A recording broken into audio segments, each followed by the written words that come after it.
So hello all, welcome to my YouTube channel current affairs warriors. मैं शशांक सत्ती आपका स्वागत करता हूं। तो आज हम पढ़ेंगे member of parliament local area development scheme के बारे में, जिसको एमपी लैड स्कीम बोला जाता है। तो अगर आप चैनल पे न्यू हैं तो मेरा फोकस यूपीएससी और आरबीआई के लिए रहेगा इस वाले वीडियो में।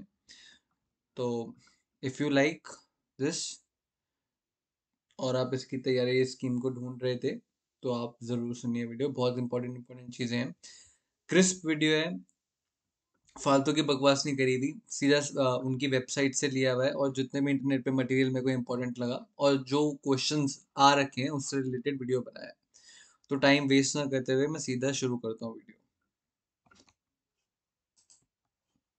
तो फर्स्ट बेसिक इन्फो पढ़ेंगे।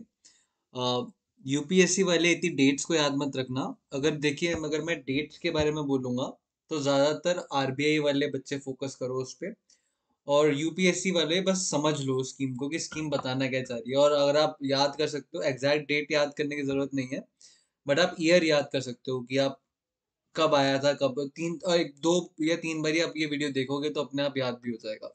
ठीक है। तो it was launch on 23 December 1993। तो ये आपको याद करना है। Alright, 23 December 1993। ठीक है, ये अभी हम पढ़ेंगे कि कौन सी मिनिस्ट्री के अंदर आता है। तो डिवीजन आपको याद नहीं रखनी, ये मत रखना आप याद। इसमें इस स्कीम में मैं आपको बताता हूँ क्या होता है कि ईच एमपी को, हर एमपी को 5 करोड़ रुपए तक डिस्ट्रिक्ट कलेक्टर को जो डेवलपमेंट वर्क होता है उसको रिकमेंड करने की ये स्कीम है। ठीक है, इसमें सीधा सिंपल लिखा हुआ है, each MP has the choice to suggest the district collector for works to tune of ₹5 per annum. हर साल 5 करोड़ रुपए मिलते हैं हर एमपी को। ठीक है। अब क्वेश्चन आपके दिमाग में ये आना चाहिए, यार एमपी तो तीन हो तरीके के आप मान लो, मतलब एक राज्यसभा के एमपी, इस वाली जो स्कीम है उसमें ऐसा आप मान लो कि डाइवर्सिफाई कर रखा है, इन चीजों में तीन तरीके से बांट रखा है। लोकसभा के मेंबर्स और एक नॉमिनेटेड मेंबर्स, ऐसे करके याद करना है आपको। ठीक है। अब आपको पता है कि राज्यसभा का मेंबर तो हर स्टेट से होता है, तो वो कौन से डिस्ट्रिक्ट में करेगा। ठीक है, क्योंकि वो एक कॉन्स्टिट्यूएंसी से नहीं आता, वो राज्यसभा एक स्टेट को रिप्रेजेंट करने के लिए आता है। ऑलराइट, तो अलग अलग एमपीस किस किस तरीके से सजेस्ट करेंगे कि 5 करोड़ रुपए कैसे खर्च करा जाए, वो हम नेक्स्ट स्लाइड में देखेंगे। ऑलराइट, तो अब नेक्स्ट स्लाइड में मूव करते हैं। तो इसमें इतना याद रखना, 5 करोड़ रुपए पर एनम डिस्ट्रिक्ट कलेक्टर को रिकमेंड करते हैं एमपीज। ऑलराइट, तो नेक्स्ट स्लाइड पे चलते हैं।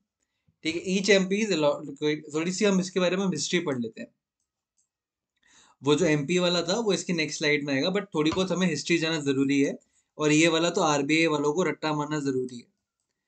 यूपीएससी वाले सिर्फ ये याद रखते हैं कि 5 लाख 2 करोड़ कब से कब हुआ था और फर्स्ट मिनिस्ट्री में किस मिनिस्ट्री के अंदर आता था। तो ईच एमपी जो एलोकेटेड हुआ है वो 5 करोड़ रुपए, ये 2011-12 मतलब फाइनेंशियल ईयर 2012, ये फाइनेंशियल ईयर होता है। ऐसे दिया हुआ, आप इसको एक साल मत मानना, ये फाइनेंशियल ईयर दिया हुआ है। फाइनेंशियल ईयर आपको पता होना चाहिए, आप यूपीएससी की तैयारी कर रहे हैं, आरबीआई की तैयारी कर रहे हैं, तो फाइनेंशियल ईयर 99, फाइनेंशियल ईयर 94, ये उसके बारे में बात कर रहा है। ठीक है। तो ये तो जो 5 करोड़ की जो अब जो रिकमेंड करने के लिए पैसा आया है वो फाइनेंशियल ईयर 2012 से आया है। बट जब स्टार्ट हुई थी स्कीम, आपको हमने पढ़ा था कि 1993 में शुरू हुई थी, तो तब 5 लाख रुपए था, हर एमपी के पास 5 लाख रुपए होते थे। तो फाइनेंशियल ईयर 1994 तक। ऑलराइट, उसके बाद फाइनेंशियल ईयर 99 से 2 करोड़ रुपए हो गए। उसके बाद से 2011 से हम कर रहे हैं 5 करोड़ रुपए। ठीक है। इनिशियली ये स्कीम किस मिनिस्ट्री के अंदर थी, तो रूरल डेवलपमेंट के अंदर थी। बट 1994 में MOSPI, तो ministry of statistics and programme implementation, उसके अंदर आ गई। ठीक है, 1994 से। आरबीआई वाले ये चीजें रट्टा मार लो। ठीक है, एक बार फिर रिवाइज करते हैं। 5 करोड़ रुपए 2011-12 से, 5 लाख से स्टार्ट हुआ था 1993 टू 1994 पे। देखिए, मैं भी आपके साथ साथ ही याद कर रहा हूँ, ये साथ दो बारी मैं वीडियो देखूंगा अपने आप याद हो जाएगा। ठीक है, और 1998 और 1999 से 2 करोड़ पे हो गया था। ठीक है, तो ये इसकी हिस्ट्री है।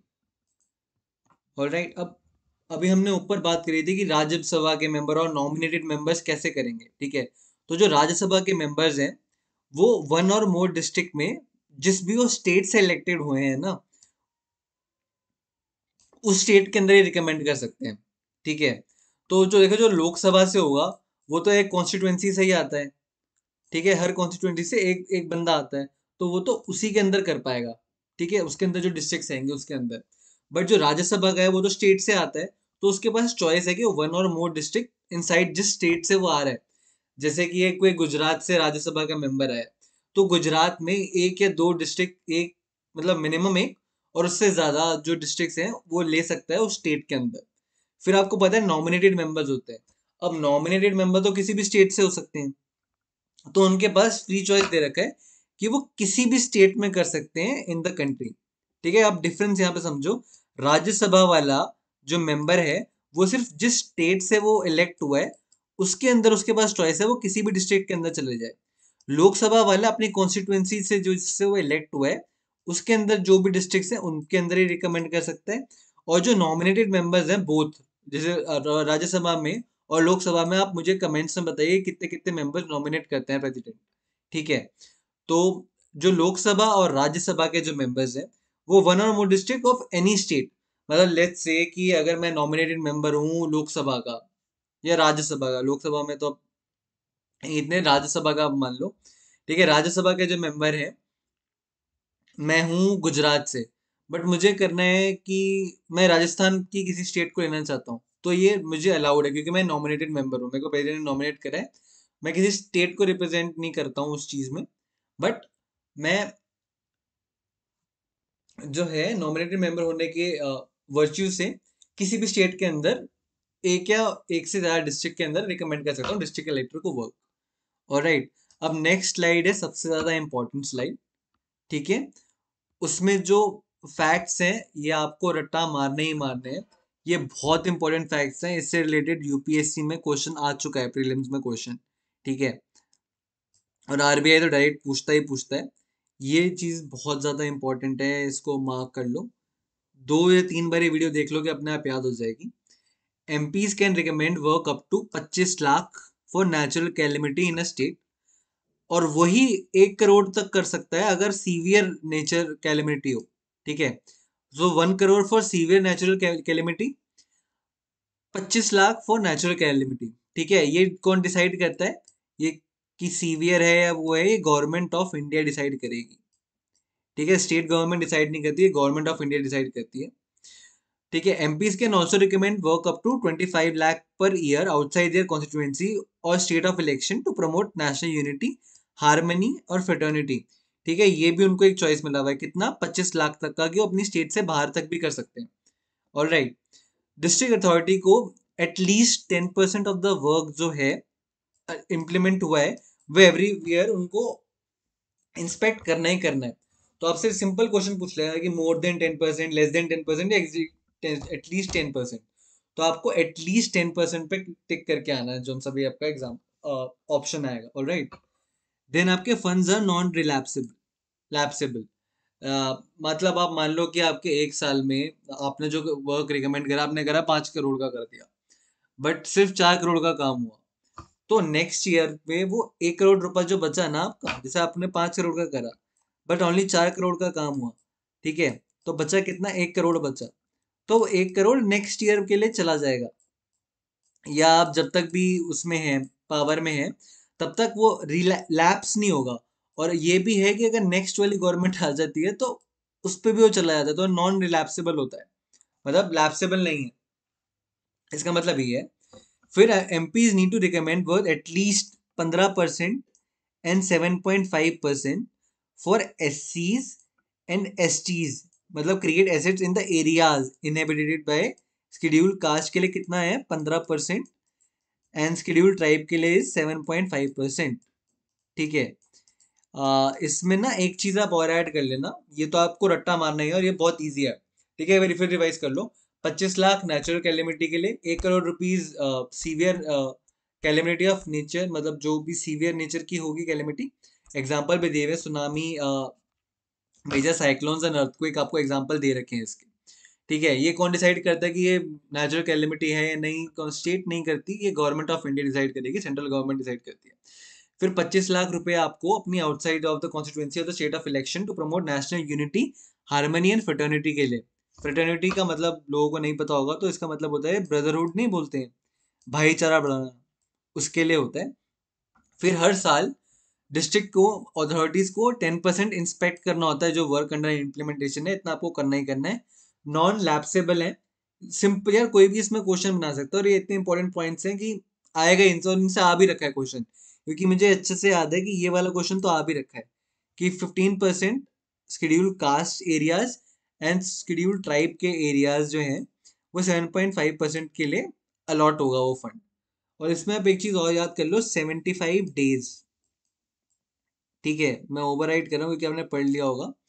75 डेज में जो रिकमेंडेड वर्क है ना, उसके लिए पैसा सैंक्शन हो जाता है। तो लिमिट क्या दे रखी है उसके लिए, 75 डेज। तो आप ये सेवेंथ पॉइंट ऐड कर लेना कि जो 75 डेज है वो जैसे रिकमेंडेशन होगी, तो टाइम लिमिट इतनी है कि जो पैसा निकलेगा मिनिस्ट्री से, जो 75 डेज की लिमिट दे रखी है। ऑलराइट, तो ये है। आप इस वीडियो को दो या देखो, 10 मिनट में की वीडियो है ये, एक दो बारी देखोगे इसको पढ़ने का ये पूरी स्कीम रट्टा हो जाएगी। ठीक है, मैंने ऑलरेडी एक प्लेलिस्ट बना रहा हूँ गवर्नमेंट स्कीम की, उसमें कम से कम 200 स्कीम कवर करूंगा। ठीक है, क्योंकि ये वीडियो अब खत्म हो गई है, तो मैं आपको बता रहा हूँ कि मेरे प्लान्स क्या हैं आगे। ये वीडियोस आप देखो, ठीक है, 2 या 3 बारी देखो, अपने आप रिवीजन करोगे तो आपको आंसर्स अपने आप आने लगेंगे। इससे एमपी लैट से कोई भी क्वेश्चन आ जाएगा, आप इसी एरिया से आएगा। ठीक है, आप ये अच्छे से पढ़ लो, और आप ये किसी भी इंस्टीट्यूट या, मैं कोई अपनी तारीफ या कुछ चैलेंज नहीं कर रहा हूँ, बट आप कितनी भी आप साइट्स पे खोल के देख लोगे ना, क्योंकि मैंने भी खोल के देखी थी, उनमें इतनी इन्फॉर्मेशन नहीं दी हुई है। मैंने मिनिस्ट्री ऑफ, मतलब MOSPI से ही सारी इन्फॉर्मेशन निकाली है, उनके डॉक्यूमेंट्स पढ़ के, जो उनकी गाइडलाइंस है उनको पढ़ के। ठीक है, तो मैं हर स्कीम की प्लेलिस्ट बनाऊंगा। ऐसे कम से कम गवर्नमेंट की स्कीम्स तो बहुत ज़्यादा हैं, 40 से 50 तो मेन स्कीम्स हैं, बट मैं 200 स्कीम तक का एक टारगेट लेके चल रहा हूँ कि मैं बनाऊंगा उतनी वीडियो, और उसकी प्लेलिस्ट भी मैंने क्रिएट कर लिया है अभी तक। एक अगर आप देखना चाहो तो एक नेशनल ग्रीन हाइड्रोजन मिशन से मैंने परसों एक वीडियो डाली थी। अब से मैं डेली वीडियो डालूंगा हर एक स्कीम की, हर एक दिन पे। तो जब तक मई तक आपका एग्जाम आएगा, मई या जून तक आपका यूपीएससी का होगा और आरबीआई का भी तब भी आएगा, तो तब तक आपको स्कीम्स तो सारी याद हो जाएंगी। तो आपका ESI पोर्शन जो है, इकोनॉमिक एंड सोशल इश्यूज वाला, वो तो कवर करता करूंगा मैं, स्कीम्स की सारी स्कीम कवर हो जाएगी। और मैं करंट अफेयर्स भी लाता रहूंगा बीच बीच में, जैसे जो स्टैटिक वाला होता है। ठीक है, वो भी अपॉइंटमेंट्स वगैरह हो गए, आपके नेशनल पार्क्स वगैरह हो गए, वेटलैंड्स मैंने ऑलरेडी कवर कर रखा है, वो मैं लिंक डिस्क्रिप्शन में दे दूंगा।